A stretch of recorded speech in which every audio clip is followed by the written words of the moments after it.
1 Pierre, chapitre 4 et le verset 7. La fin de toute chose est proche. Soyez donc sages et sobres pour vaquer à la prière. Je ne sais pas si vous avez fait attention, mais le texte là de l'apôtre Pierre nous met en parallèle deux choses importantes. Déjà un fait, la fin de toute chose est proche. Jésus va revenir.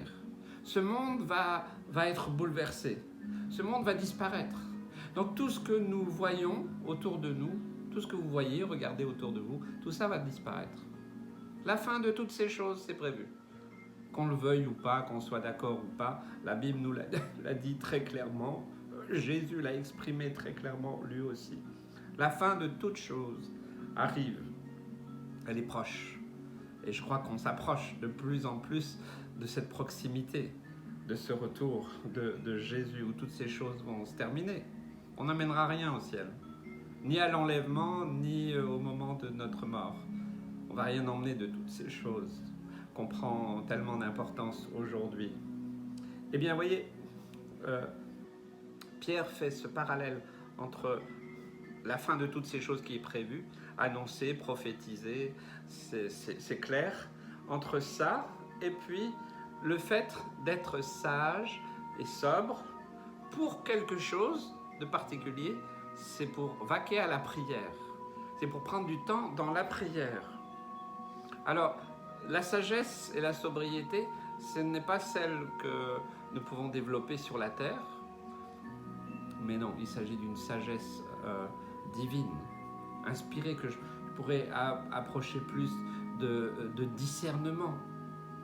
Le discernement, combien c'est important de discerner les temps, les circonstances, discerner les esprits, discerner réellement aussi qui nous sommes, où nous allons, c'est important. Et c'est vraiment important, parce que d'un côté on sait que Jésus revient, que tout va disparaître, ok ? Et pour pouvoir tenir bon pendant cette période, eh bien, Pierre nous dit qu'il nous faut être sage et sobre pour une activité pendant ces temps difficiles, c'est la prière. Donc j'aimerais vous inviter à prendre du temps dans la prière, à ne pas vous laisser dépasser par quoi que ce soit de ce monde qui vous empêcherait de prier, d'intercéder, de louer, d'adorer le Seigneur. Je crois bien, c'est vraiment très fort dans mon cœur de plus en plus. Moi, je prie pour vraiment qu'il y ait partout sur la terre des lieux de prière 7-7, 24-24. Parce que je ressens ce besoin. Plus les temps deviennent difficiles, plus l'activité démoniaque devient aussi difficile parce qu'elle augmente. Eh bien, dans ces temps difficiles, qu'est-ce qu'on doit faire ? Est-ce qu'on doit avoir peur ? On doit rester cloîtré chez nous ? Certainement pas. Je crois que ça nous permet de continuer à vivre dans la paix, dans la joie, de vaquer à nos occupations, de faire des projets, de continuer à vivre. Mais simplement, dans ces temps difficiles, puisque nous savons que tout ça va se terminer, eh bien, Seigneur, donne-moi ta sagesse. Donne-moi ce discernement. Donne-moi d'être sobre, d'être sensé, d'être équilibré, d'être vraiment, Seigneur, un homme, une femme selon ton cœur, qui sait avoir de la mesure dans ce que je fais, dans ce que je dis. C'est pas possible par toi-même, mais c'est une démarche.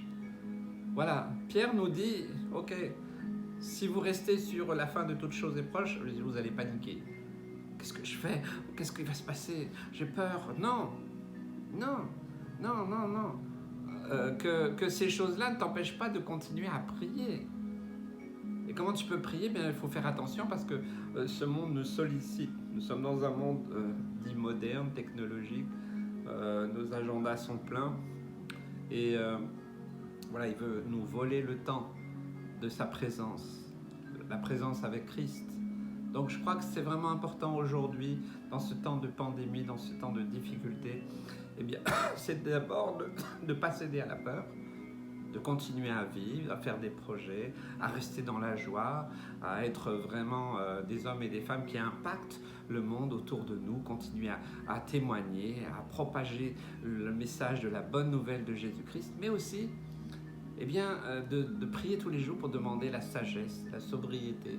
Seigneur, aide-moi, Seigneur Jésus. Oh Seigneur, combien, peut-être certains vont dire, oh Seigneur, moi je suis impulsif, des fois je prends des décisions comme ça, rapides. Nous avons besoin aujourd'hui, dans ces temps difficiles, dans ces temps compliqués où chacun dit la sienne, eh bien de vaquer à la prière.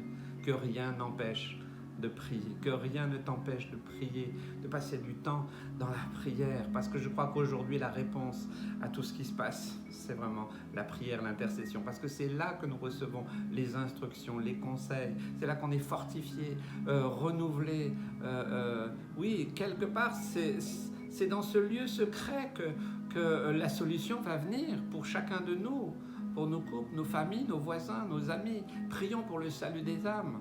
Je crois que dans ces temps, l'appel de l'Église ne doit pas être différent que ce que la parole de Dieu dit. Et au lieu de faire toutes sortes de prospectives, eh bien moi j'ai simplement ce message simple, très simple, eh bien que rien ne vienne t'empêcher de passer du temps dans la prière, dans la communion, dans l'intimité avec ton roi.